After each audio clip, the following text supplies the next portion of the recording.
Hey, this is a video response to the Edge 012, specifically to a two-part video of his entitled Homosexual Rights and the Bible. I've put links to both part 1 and 2 of the Edge's video to the right of the screen here. I was inspired to respond not so much because of what the Edge said in the video, which for the most part is nothing more than the traditional Christian moral arguments against homosexuality.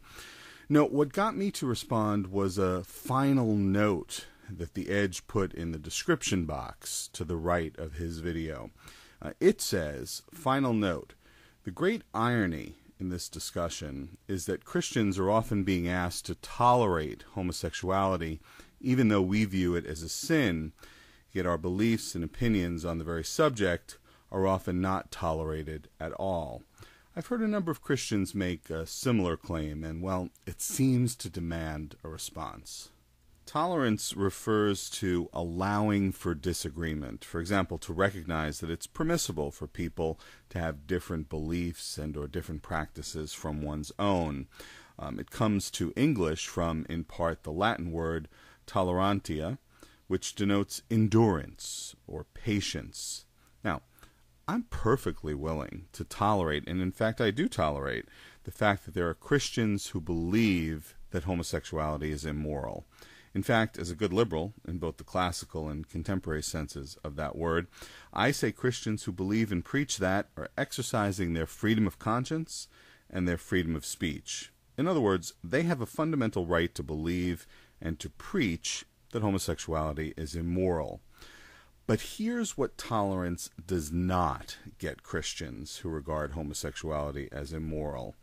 It does not get them the right to call the shots for everyone else, just because their scriptures claim that homosexuality is sinful.